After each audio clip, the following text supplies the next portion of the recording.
നമസ്കാരം KCN മലയാളം വാർത്തയിലേക്ക് സ്വാഗതം. ആദ്യം പ്രധാന വാർത്തകൾ. ഹയർ സെക്കൻഡറി അസോസിയേഷൻ 24ാമത് ജില്ലാ സമ്മേളനം കാഞ്ഞങ്ങാട്ട് നടന്നു. ജില്ലയിലെ ഒഴിവുള്ള പ്രിൻസിപ്പൽ തസ്തികകളിൽ ഉടൻ നിയമനം നടത്തണമെന്ന് ആവശ്യം. തങ്ങളുപ്പാപ്പ ഉറൂസ് ഞായറാഴ്ച സമാപിക്കും. നെല്ലിക്കുന്നിലേക്ക് വിശ്വാസികൾ ഒഴുകുന്നു.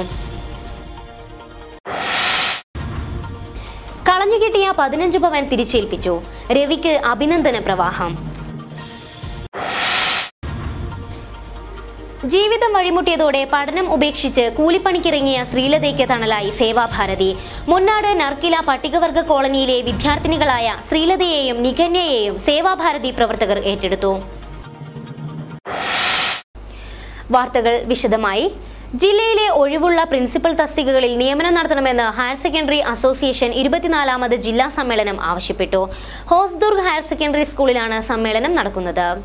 2 ദിവസങ്ങളിലായി നടന്ന higher secondary school teachers association ജില്ലാ സമ്മേളനത്തിന് സമാപനം. ഹയർ സെക്കൻഡറി ഓഫീസുകളിൽ ഓഫീസ് സ്റ്റാഫുകളെ നിയമിക്കണമെന്ന് സമ്മേളനം ആവശ്യപ്പെട്ടു. പ്രതിനിധി സമ്മേളനം HSSTA സംസ്ഥാന സെക്രട്ടറി ഡോക്ടർ സാബുജി വർഗീസ് ഉദ്ഘാടനം ചെയ്തു. ചെയ്തിട്ടാണ് ശനിയാഴ്ച അഡ്ജസ്റ്റ് ചെയ്ത് കുട്ടികൾക്ക് അവധി കൊടുത്തിരിക്കുന്നത്. അപ്പോൾ ശനിയാഴ്ച ശരിക്കും പ്രവൃത്തി ദിനം തന്നെയാണ്. നമ്മൾ പറയുമ്പോൾ അങ്ങനെയാണ് പറയേണ്ടത്. ശനിയാഴ്ച പ്രവൃത്തി ദിനമാണ്. പക്ഷേ ശനിയാഴ്ചത്തെ ജോലി മറ്റ് ദിവസങ്ങളിലായി ക്രമപ്പെടുത്തി അധിക ജോലി ചെയ്തിട്ടാണ് ശനിയാഴ്ച കുട്ടികൾക്ക് നമ്മൾ ഓഫ് കൊടുത്തിരിക്കുന്നത്. അപ്പോൾ അതിൻ്റെ ഭാഗമായി നമുക്കറിയാം, ഈ സ്കൂളിൽ ചില ദിവസങ്ങൾ അവധി വന്നാൽ പകരം ശനിയാഴ്ച അതിന്റെ കോമ്പൻസേഷൻ. ജില്ലാ vice president T. Narayanan Namboothiri അധ്യക്ഷനായി.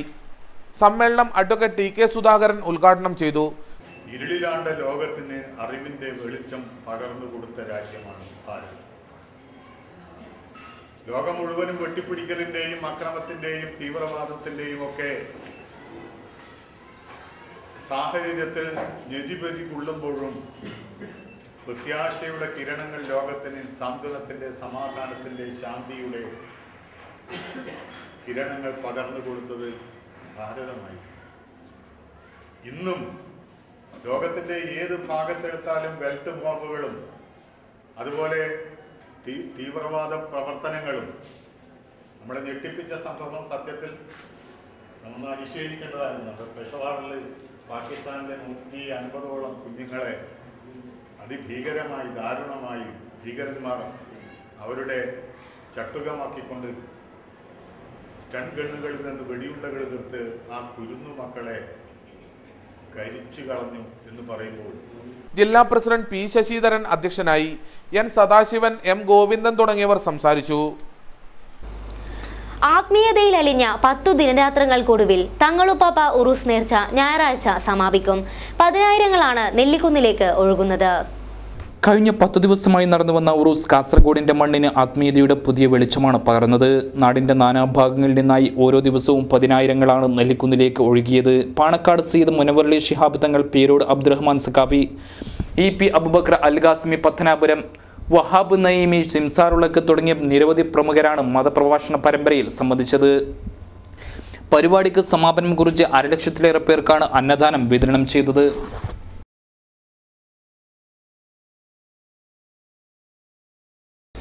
കളഞ്ഞുകിട്ടിയ സ്വർണ്ണാഭരണങ്ങൾ തിരിച്ചേൽപ്പിച്ച് ഓട്ടോറിക്ഷ ഡ്രൈവർ മാതൃകയായി. ഗാഡിഗുഡയിലെ രവിയാണ് സത്യസന്ധതയുടെ വെളിച്ചം പകർന്നത്. ആളുകളെ കബളിപ്പിച്ചും തട്ടിപ്പറിച്ചും ആഭരണങ്ങളും മറ്റും സ്വന്തമാക്കുന്ന വർത്തമാനകാലത്താണ് സത്യസന്ധതയുടെ തിളക്കമായി കൊണ്ട് രവി പുതിയ പാഠം പകർന്നത്. മുള്ളേരിയ ഗാഡിഗുഡെ സ്വദേശിയും കാസർഗോഡ് അശ്വിനി നഗർ ഓട്ടോ സ്റ്റാൻഡിലെ ഡ്രൈവറുമാണ് P. രവി. ചൂരിയിൽ നിന്നും ഒളിയത്തടുക്കിലേക്ക് ഓട്ടോറിക്ഷയിൽ പോയ 2 സ്ത്രീകളാണ് 15 പവനോളം വരുന്ന സ്വർണ്ണാഭരണങ്ങൾ മറന്നുവെച്ചത്. ഇതിനുശേഷം 7ഓളം ട്രിപ്പ് പോയ രവിക്ക് വൈകുന്നേരം 4 മണിയോടെയാണ് പിറകിലുള്ള ബാഗ് ശ്രദ്ധയിൽപ്പെട്ടത്. ഉടൻ തന്നെ രവി പോലീസ് സ്റ്റേഷനിലെത്തി സ്വർണ്ണാഭരണങ്ങൾ ഏൽപ്പിക്കുകയായിരുന്നു. പോലീസുകാരുടെ സാന്നിധ്യത്തിൽ ഉടമസ്ഥർക്ക് സ്വർണം കൈമാറി. സത്യസന്ധതയുടെ തിളക്കമായി മാറിയ രവിയെ പോലീസുകാരും നാട്ടുകാരും മുക്തകണ്ഠം പ്രശംസിച്ചു. ജീവിതം വഴിമുട്ടിയതോടെ പഠനം ഉപേക്ഷിച്ച് കൂലിപ്പണിക്കിറങ്ങിയ ശ്രീലതയ്ക്ക് തണലായി സേവാഭാരതി. 15-കാരിയായ ശ്രീലതയെയും 7ാം ക്ലാസ്സുകാരിയായ അനുജത്തി നികന്യയെയും സേവാഭാരതി പ്രവർത്തകർ ഏറ്റെടുത്തു. അസുഖത്തെ തുടർന്ന് 9 മാസം മുമ്പ് പിതാവായ മധു മരിച്ചതോടെയാണ് മുന്നാട് പറയമ്പള്ളം നർക്കല പട്ടികവർഗ കോളനിയിലെ ശ്രീലതയുടെ ജീവിത ദുരിതം തുടങ്ങിയത്. നിത്യരോഗിയായ മാതാവ് ലക്ഷ്മിയെയും അനുജത്തിമാരെയും സംരക്ഷിക്കാൻ 9ാം ക്ലാസ്സുകാരിയായ ശ്രീലത 3 മാസം മുമ്പാണ് കൂലിപ്പണിക്ക് ഇറങ്ങിയത്. പഠനവും സ്വന്തമായൊരു ജോലി എന്ന സ്വപ്നങ്ങൾ യാഥാർത്ഥ്യമാക്കാനാവാതെ ചോർന്നൊലിക്കുന്ന കൂരയ്ക്കുള്ളിൽ തൻ്റെ സ്വപ്നങ്ങൾ കരിഞ്ഞുണങ്ങുമ്പോഴാണ് സ്വാന്തന സ്പർശവുമായി ജീവിതത്തിന് പുതുവെളിച്ചമായി സേവാഭാരതി പ്രവർത്തകർ കൈത്താങ്ങായത്. നിത്യരോഗിയായ മാതാവിനെയും കൊച്ചനുജത്തി നികിതയ്ക്കും സംരക്ഷണമേകാം സേവാഭാരതി പ്രവർത്തകർ വാഗ്ദാനം നൽകിയെങ്കിലും സ്വന്തം മക്കളുടെ ജീവിതം തന്നെ സേവാഭാരതി പ്രവർത്തകർ ഏറ്റെടുത്തതിൽ നന്ദി പറഞ്ഞ് നിരസിക്കുകയായിരുന്നു. പുതുപ്രതീക്ഷയുമായി പുതുവർഷ പുലരിയെ വരവേൽക്കാൻ നാടും നഗരവും ഒരുങ്ങുമ്പോൾ ശ്രീലതയ്ക്കും അനുജത്തി നികന്യയ്ക്കും പുത്തൻ പ്രതീക്ഷയേകിയത് സേവാഭാരതി പ്രവർത്തകരാണ്. ശനിയാഴ്ച രാവിലെ വീട്ടിലെത്തിയാണ് സേവാഭാരതി പ്രവർത്തകർ ശ്രീലതയെയും നികന്യയെയും ഏറ്റെടുത്തത്. രാഷ്ട്രീയ സ്വയം സേവക സംഘ് കണ്ണൂർ വിഭാഗ് സമ്പർക്ക പ്രമുഖ് A Velayudhan, Sevabharathi vice president K Balakrishnan, secretary V Radhakrishnan, P Thampan, RSS Uduma taluk ശാരീരിക ശിക്ഷൺ പ്രമുഖ് അനുരുദ്ധൻ, കുറ്റിക്കോൾ ഗ്രാമപഞ്ചായത്ത് അംഗം എം ശാന്ത, ബാലഗോകുലം ഉദുമ താലൂക്ക് അധ്യക്ഷൻ രാജൻ കുറ്റിക്കോൾ, ചൈൽഡ് ലൈൻ പ്രവർത്തകരായ KV Nisha, T Sreelatha, ST promoter H Madhavan എന്നിവർ ചേർന്നാണ് മാതാവ് ലക്ഷ്മിയിൽ നിന്നും മക്കളെ ഏറ്റുവാങ്ങിയത്. കോഴിക്കോട് ചേവായൂരിലെ ബാലസദനിൽ താമസിച്ച് പഠിക്കാനാണ് സേവാഭാരതി പ്രവർത്തകർ ഇവർക്ക് സൗകര്യമൊരുക്കിയത്. ഈ പറയമ്പള്ളം കോളനിയിൽപ്പെട്ട ഈ ലക്ഷ്മിയും 3 കുട്ടികളുടെയും അവസ്ഥ അറിഞ്ഞ ശേഷം നമ്മളിവിടെ വന്ന് ഇവരുടെ കാര്യങ്ങൾ അറിഞ്ഞു. ആകസ്മികമായി ഇവരുടെ ഭർത്താവ് ലക്ഷ്മി എന്നവരുടെ ഭർത്താവ് മധു 9 മാസം മുമ്പ് മരണപ്പെട്ടതോടുകൂടി ഈ കുടുംബം ഒരു തരത്തിൽ അനാഥമായ അവസ്ഥയിലാണ്. അത് കണ്ട ശേഷം നമ്മൾ ഈ കുട്ടികളെ ഏറ്റെടുക്കാൻ തീരുമാനിക്കുകയും 9ാം ക്ലാസ്സിൽ പഠിക്കുന്ന ശ്രീലത, അതുപോലെ 7ാം ക്ലാസ്സിൽ പഠിക്കുന്ന നികന്യ, ഈ 2 കുട്ടികൾ ഇപ്പോൾ നമ്മുടെ കൂടെ വരാൻ തയ്യാറായിട്ടുണ്ട്. സേവാഭാരതി നടത്തുന്ന കോഴിക്കോട് ചാവശ്ശേരിയിലുള്ള ബാലികാസദനം പെൺകുട്ടികൾക്ക് വേണ്ടിയുള്ള അനാഥ മന്ദിരത്തിലേക്കാണ് ഞങ്ങളിവിടെ ഇവരെ കൂട്ടിക്കൊണ്ടു പോകുന്നത്. അവിടെ അവരെ നമ്മൾ സംരക്ഷിച്ച് പഠിപ്പിച്ച് എത്ര വരെ അവർക്ക് പഠിക്കാൻ സാധിക്കുമോ, ഇനി ഉന്നത വിദ്യാഭ്യാസം ഏത് തരത്തിൽ എത്ര വരെ അവർക്ക് പഠിക്കാൻ താല്പര്യമുണ്ടോ കഴിവുണ്ടോ അത്രയും അവരെ പഠിപ്പിച്ച് അവരെ സ്വന്തം കാലിൽ നിൽക്കാൻ പ്രാപ്തരാക്കിയ ശേഷം തിരിച്ച് വീട്ടിലേക്ക് തിരിച്ചു കൊടുക്കുക എന്ന ഒരു സേവന പദ്ധതിയാണ് സേവാഭാരതി അനുവർത്തിക്കുന്നത്. News bureau, Kasaragod.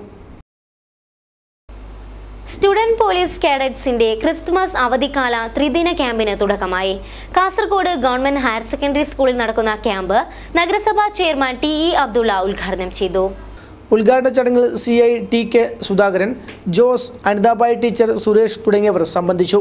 Student police കേഡറ്റിന് Thiruvananthapuram ആസ്ഥാനമായി ഒരു ഹെഡ്ക്വാർട്ടർ ഇപ്പോൾ നിർമ്മിക്കാൻ പോവുകയാണ്. അതുപോലെ എല്ലാ ജില്ലയിലും സ്റ്റുഡന്റ് പോലീസ് കേഡറ്റിന് ഏതെങ്കിലും നല്ല സ്റ്റുഡന്റ് പോലീസ് കേഡറ്റ് അച്ചടക്കത്തോടുകൂടി പ്രവർത്തിക്കുന്ന നല്ല പ്രവർത്തനം കാഴ്ചവെക്കുന്ന സ്റ്റുഡൻസ് പോലീസ് കേഡറ്റുള്ള സ്കൂളുകളിൽ ജില്ലാ ഹെഡ്ക്വാർട്ടേഴ്സ് വരാൻ പോവുകയാണ്. അതോടൊപ്പം തന്നെ മറ്റ് ഇതര വിദ്യാർത്ഥികൾക്ക് കിട്ടുന്നതിനേക്കാൾ കൂടുതൽ സാമൂഹ്യ പ്രവർത്തനത്തിനുള്ള സന്നദ്ധ സേവനത്തിനുള്ള അവസരം സ്റ്റുഡന്റ് പോലീസ് കേഡറ്റിന് കിട്ടാൻ പോവുകയാണ്.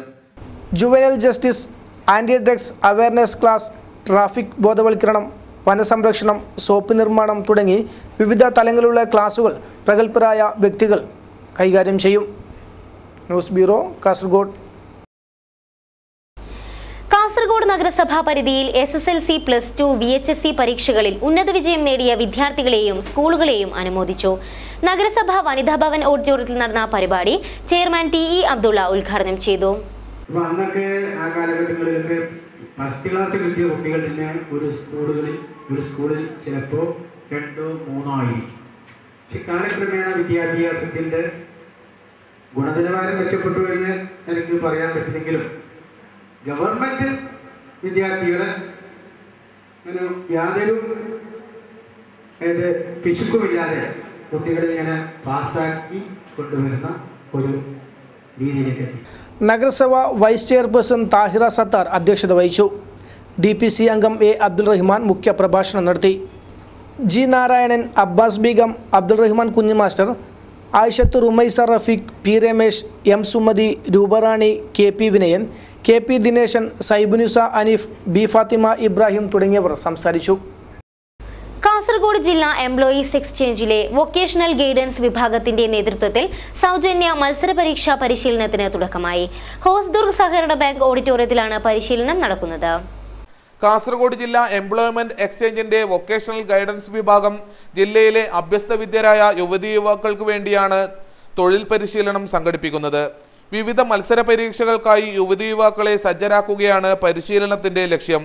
ഇ ചന്ദ്രശേഖരൻ MLA പരിശീലന പരിപാടി ഉദ്ഘാടനം ചെയ്തു. അവർക്ക് പോയി ആധികാരികമായി സർക്കാരിന്റെ ഈ കേന്ദ്രത്തിൽ അവരുടെ പേര് രജിസ്റ്റർ ചെയ്യാനും ആദ്യമൊക്കെ നിശ്ചിത സമയപരിധിക്കകത്ത് റിന്യൂവൽ ചെയ്യണമെന്നാണ്. 6 മാസത്തിൽ 3 മാസം 6 മാസം 1 വർഷം. പണ്ടൊക്കെ ഞങ്ങൾ പഠിക്കുന്ന കാലത്താണെങ്കിൽ എനിക്ക് തോന്നുന്നു 1 വർഷത്തിലൊരിക്കൽ എന്തായാലും. പിന്നീട് അതിപ്പോ മാറ്റി, ഇപ്പൊ 3 വർഷം. അല്ലെ ഇപ്പൊ 12 വർഷമായിട്ടില്ല, ഇതാരും വിളിക്കുന്നില്ല. ഇവരിപ്പോ എത്ര വർഷമാക്കിയോണ്ട് ഇപ്പൊ അവരെ ഏതെങ്കിലും ഒരു ഓഫീസറുടെയോ ഏതെങ്കിലും ഒരു ഉദ്യോഗസ്ഥന്റെയോ വിഷയമായി ആരും കാണരുത്. ആ സംവിധാനത്തിൽ, നമ്മുടെ സംവിധാനത്തിൽ വന്ന പോരായ്മ വളരെ ഗൗരവമുള്ളതാണ്. എന്തിനു വേണ്ടിയായിരുന്നു എംപ്ലോയ്മെന്റ് എക്സ്ചേഞ്ചുകൾ? അതിന്റെ ലക്ഷ്യം, അതിന് എന്തിനു വേണ്ടി അത് രൂപീകരിച്ചു, അല്ലെങ്കിൽ എന്തിനാ സ്ഥാപനത്തെ ഇവിടെ കൊണ്ടുവരാൻ തീരുമാനിച്ചു എന്നതിന്റെ കാഴ്ചപ്പാടിൽ നിന്ന് മാറുകയാണ്. ജില്ലാ എംപ്ലോയ്മെന്റ് ഓഫീസർ M. കുഞ്ഞിരാമൻ അധ്യക്ഷനായി. Junior superintendent Bhakthavatsalan, EV Sankunni എന്നിവർ സംസാരിച്ചു.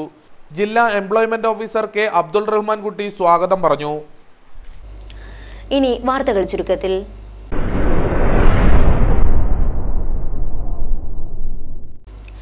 കർഷകനെ കൊലപ്പെടുത്തി സ്വർണവും പണവും കവർന്ന കേസിൽ ഉപ്പള ബന്ദിയോട് സ്വദേശികളെ അറസ്റ്റ് ചെയ്തു. ബന്ദിയോട്ടെ മുഹമ്മദ്, ഉപ്പള മുളിഞ്ചയിലെ ഇബ്രാഹിം എന്നിവരെയാണ് സുള്ളിയ പോലീസ് അറസ്റ്റ് ചെയ്തത്. 2013 സുള്ളിയയിലെ കർഷകനായ പരമേശ്വര ഗൌഡയെ കൊലപ്പെടുത്തിയ കേസിലാണ് അറസ്റ്റ്. കർണാടകയിൽ നിന്നും കാസർഗോട്ടേക്ക് മാരുതി വാനിൽ കടത്തുകയായിരുന്ന 5110 പാക്കറ്റ് പുകയില ഉൽപ്പന്നങ്ങൾ മഞ്ചേശ്വരം എക്സൈസ് സംഘം പിടികൂടി. സംഭവവുമായി ബന്ധപ്പെട്ട് പനയാൽ പെരിയാട്ടടുക്കം സ്വദേശി അബ്ദുള്ളയെ അറസ്റ്റ് ചെയ്തു. ഉപ്പള നയാബസാറിൽ പ്രവർത്തിക്കുന്ന മാവേലി സ്റ്റോറിൽ 18.58 ലക്ഷം രൂപയുടെ തിരിമറി കണ്ടെത്തി. സംഭവവുമായി ബന്ധപ്പെട്ട് മാവേലി സ്റ്റോർ മാനേജർ തിരുവനന്തപുരം സ്വദേശി ധർമ്മേന്ദ്രനെതിരെ പോലീസ് കേസെടുത്ത് അന്വേഷണം ആരംഭിച്ചു. തയ്യൽ തൊഴിലാളിയെ കിണറ്റിൽ മരിച്ച നിലയിൽ കണ്ടെത്തി. നുള്ളിപ്പാടി ബദിബാങ്കിലുവിലെ നാരായണനെയാണ് ശനിയാഴ്ച രാവിലെ മരിച്ച നിലയിൽ കണ്ടെത്തിയത്. 64 വയസ്സായിരുന്നു. നാരായണൻ ദീർഘകാലം കാസർഗോഡ് നഗരത്തിൽ തയ്യൽ തൊഴിലാളിയായി പ്രവർത്തിച്ചിരുന്നു. ലക്ഷ്മിയാണ് ഭാര്യ. കാസർഗോഡ് നഗരത്തിലെ ടാക്സി ഡ്രൈവർ നുള്ളിപ്പാടിയിലെ ചന്ദ്രൻ അന്തരിച്ചു. 55 വയസ്സായിരുന്നു. അനിതയാണ് ഭാര്യ.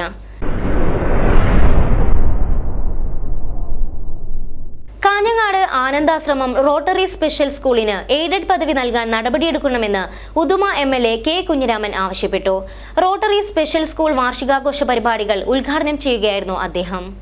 വിഭിന്നശേഷിയുള്ള കുട്ടികൾക്ക് പഠനവും പരിശീലനവും നൽകുന്ന സ്പെഷ്യൽ സ്കൂളുകൾക്ക് എയ്ഡഡ് പദവി നൽകാൻ സംസ്ഥാന സർക്കാർ തീരുമാനിച്ചിട്ടുണ്ട്. 100-ലധികം വിദ്യാർത്ഥികൾ പഠിക്കുന്ന ആനന്ദാശ്രമം റോട്ടറി സ്പെഷ്യൽ സ്കൂൾ ഉന്നത നിലവാരത്തിലുള്ള സ്ഥാപനമാണ്. ഇതിന് എയ്ഡഡ് ലഭ്യമാക്കാൻ വിദ്യാഭ്യാസ മന്ത്രിയെ കണ്ട് ആവശ്യപ്പെടുമെന്ന് റോട്ടറി സ്പെഷ്യൽ സ്കൂൾ വാർഷികാഘോഷം ഉദ്ഘാടനം ചെയ്തുകൊണ്ട് MLA K. കുഞ്ഞിരാമൻ പറഞ്ഞു. സേവന മേഖലയിൽ കാഞ്ഞങ്ങാട് റോട്ടറി സ്പെഷ്യൽ സ്കൂൾ മാനേജ്മെന്റും അധ്യാപകരും രക്ഷകർതൃ സമിതിയും ചെയ്തു വരുന്ന പ്രവർത്തനങ്ങളെ MLA അഭിനന്ദിച്ചു. പുണ്യം ചെയ്തവർക്ക് നന്മ കിട്ടുമെന്നും അദ്ദേഹം കൂട്ടിച്ചേർത്തു. അച്ഛനമ്മമാർക്കും മറ്റും സംരക്ഷിക്കുന്നതിൻ്റെ ബുദ്ധിമുട്ട് പറഞ്ഞറിയിക്കേണ്ട ആവശ്യമില്ല. അങ്ങനെയുള്ളവരുടെ അവരുടെ ജീവിത രീതിക്കനുസരിച്ച് അവരെ വളർത്തിക്കൊണ്ടവരുടെ വിദ്യാഭ്യാസം നൽകി സമൂഹത്തിൽ ഉത്തമ പൗരന്മാരാക്കി കൊണ്ടുവരാനുള്ള ഏറ്റവും വലിയ കടമയാണ്, ഉത്തരവാദിത്വമാണ് ഈ റോട്ടറി ക്ലബും ഇതിന് നേതൃത്വം കൊടുക്കുന്ന സ്കൂൾ ടീച്ചേഴ്സും മറ്റും നടത്തി വരുന്നത് എന്ന കാര്യം ഞാൻ നിങ്ങളോട് പറയേണ്ട ആവശ്യം. VV ഹരീഷ് അധ്യക്ഷനായി. MR Nambiar, MC Jacob, T Muhammad Aslam, Chanchalakshi, മല്ലിക രാജൻ, ബീന സുഗു, M വിനോദ് എന്നിവർ സംസാരിച്ചു. പ്രധാന വാർത്തകൾ ഒരിക്കൽ കൂടി. ഹയർ സെക്കൻഡറി അസോസിയേഷൻ 24ാമത് ജില്ലാ സമ്മേളനം കാഞ്ഞങ്ങാട്ട് നടന്നു. ജില്ലയിലെ ഒഴിവുള്ള പ്രിൻസിപ്പൽ തസ്തികകളിൽ ഉടൻ നിയമനം നടത്തണമെന്ന് ആവശ്യം. തങ്ങളുപ്പാപ്പ ഉറൂസ് ഞായറാഴ്ച സമാപിക്കും. നെല്ലിക്കുന്നിലേക്ക് വിശ്വാസികൾ ഒഴുകുന്നു. കളഞ്ഞുകിട്ടിയ 15 പവൻ തിരിച്ചേൽപ്പിച്ചു. രവിക്ക് അഭിനന്ദന പ്രവാഹം. ജീവിതം വഴിമുട്ടിയതോടെ പഠനം ഉപേക്ഷിച്ച് കൂലിപ്പണിക്കിറങ്ങിയ ശ്രീലതയ്ക്ക് തണലായി സേവാഭാരതി. മുന്നാട് നർക്കില പട്ടികവർഗ കോളനിയിലെ വിദ്യാർത്ഥിനികളായ ശ്രീലതയെയും നികന്യയെയും സേവാഭാരതി പ്രവർത്തകർ ഏറ്റെടുത്തു. ഇതോടെ ഇന്നത്തെ KCN മലയാളം വാർത്തകൾ അവസാനിക്കുന്നു. നമസ്കാരം.